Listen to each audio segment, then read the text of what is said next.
Assalamualaikum warahmatullahi wabarakatuh. Hai teman-teman, bagaimana keadaannya? Pasti baik kan? Dengan adanya COVID-19 ini, kita harus menjaga kesehatan. Semoga kita dilindungi oleh Allah Subhanahu wa taala dan kita diberikan kesehatan oleh Allah Subhanahu wa taala dan dijauhkan diri dari malapetaka maupun penyakit yang sedang mewabah saat ini. Amin ya robbal alamin. Baiklah teman-teman, saat ini saya akan menjelaskan beberapa soal vignette atau pilihan ganda atau disebut juga dengan soal studi kasus. Baiklah, soal-soal ini digunakan untuk ujian kompetensi. Semoga pembahasan hari ini dapat dijadikan referensi atau untuk persiapan kalian untuk ujian kompetensi. Teman-teman sekalian, soal yang kita bahas saat ini yaitu tentang ketidaknyamanan pada ibu hamil. Baiklah, kita langsung saja dengan pembahasan soal-soal yang akan kita bahas. Seorang perempuan umur 24 tahun datang ke BPM dengan keluhan terlambat haid sejak 3 minggu yang lalu. Saat ini mengalami mual muntah di pagi hari. Kadang terasa pusing dan lemas, sudah tidak menggunakan alat kontrasepsi sejak 8 bulan yang lalu, dan belum melakukan pemeriksaan urin.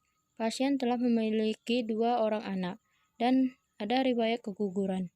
KU ibu baik, tekanan darah 110/70 mmHg, nadi 84 kali per menit, pernapasan 20 kali per menit, suhu 36,5 derajat Celcius.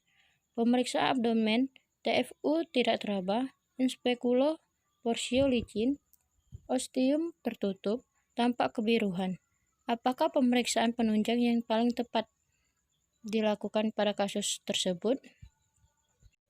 Pada kasus ini, dilihat pada keluhan ibu yang terlambat haid sejak 3 minggu yang lalu, mengalami mual muntah di pagi hari, sudah tidak menggunakan alat kontrasepsi sejak 8 bulan. Jadi, jawabannya B, karena ibu hamil yang mual muntah biasanya adanya peningkatan Seorang perempuan pada berusia hormon 27 tahun G1P0A0 usia kehamilan 28 minggu datang bersama suami ke PMB. Ibu mengeluh sering kencing. Hasil pemeriksaan KU baik, tekanan darah 120/90 mmHg, nadi 84 kali per menit, pernapasan 20 kali per menit, suhu 36,3 derajat Celcius, DJJ 144 kali per menit, teratur. Apa yang menyebabkan sering kencing pada ibu tersebut? A. Uterus menekan blas, B. Uretra menekan uterus, C. Gaster menekan uterus, D. Rektum menekan uterus, E. Uterus menekan kandung kemih. Dari kasus tersebut, kita dapat melihat usia kehamilan ibu 28 minggu. Ibu mengeluh sering kencing. Pertanyaannya, apa yang menyebabkan sering kencing pada ibu? Sering kencing yang dialami oleh ibu tersebut akibat adanya perubahan hormon yang memuat aliran darah dan cairan ke ginjal lebih cepat serta uterus yang semakin hari semakin membesar sehingga membuat ibu hamil lebih sering pipis. Seorang perempuan berusia 27 tahun, G1P0A0, usia kehamilan 11 minggu, datang bersama suami ke PMB. Hasil pemeriksaan KU baik. Tekanan darah 120/90 mmHg, nadi 84 kali per menit, pernapasan 20 kali per menit, suhu 36,3 derajat Celcius.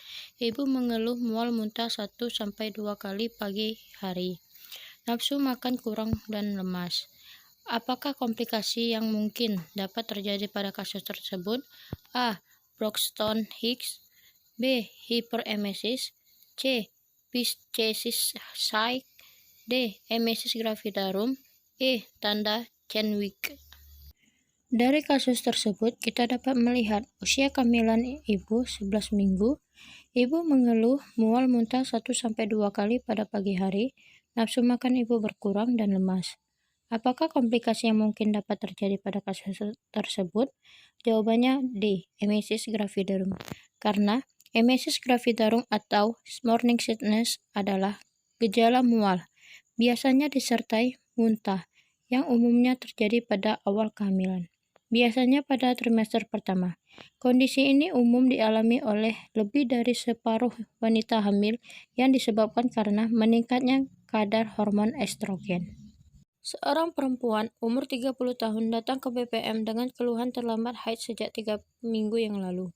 Pagi hari kadang terasa pusing, mudah lelah, dan lemas. Sudah tidak menggunakan alat kontrasepsi sejak 9 bulan yang lalu dan belum melakukan pemeriksaan urin. Pasien telah memiliki 3 orang anak dan ada riwayat keguguran. KU ibu baik, tekanan darah 110/70 mmHg, nadi 85 kali per menit, pernapasan 29 kali per menit, suhu 36,5 derajat Celcius.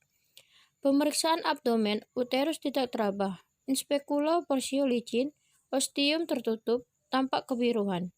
Apa nasihat yang diberikan oleh bidan untuk ibu tersebut? A. Menganjurkan ibu untuk istirahat yang cukup. B. Menganjurkan ibu untuk menambah aktivitas dan menghemat energi. C. Menganjurkan ibu untuk olahraga yang berat. D. Menganjurkan ibu hamil jangan menahan bila ada keinginan untuk BAB atau BAK. E. Menganjurkan ibu untuk menjaga postur tubuh selalu tegak dan jangan membungkuk. Dari kasus di atas, jawabannya A. Menganjurkan ibu untuk istirahat yang cukup. Ibu yang mudah lelah dan pusing itu hal yang biasa yang dialami oleh ibu hamil trimester pertama. Oleh karena itu, kita harus tahu cara agar tubuh kita tidak mudah lelah dan pusing dengan istirahat yang cukup.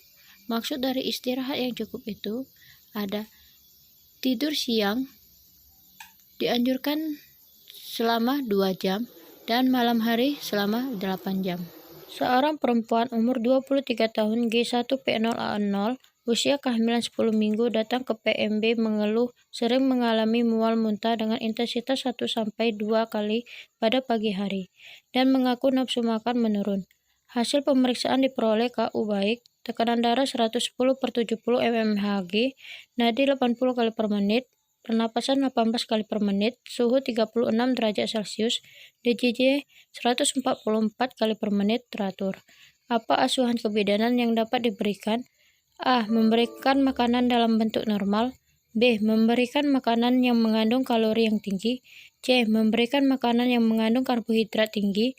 D. Memberikan makanan dengan porsi sedikit namun sering. E. Meminta istirahat dengan berbaring.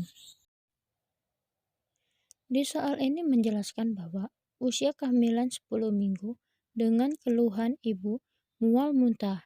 Di sini untuk mengurangi mual muntahnya, yaitu menganjurkan ibu untuk makan dengan Baiklah porsi teman-teman, sedikit hari ini namun kita sering. setelah selesai Apabila ibu menjawab makan dalam dan jumlah membahas besar, soal-soal itu dapat vignette membuat menambah yang mual untuk dan digunakan mual. untuk ujian kompetensi. Semoga bermanfaat dengan pembahasan ini, dan bagi kalian yang akan mengikuti ujian kompetensi semoga lulus. Dan kita akhiri dengan wabillahi taufiq wal hidayah. Wassalamualaikum warahmatullahi wabarakatuh.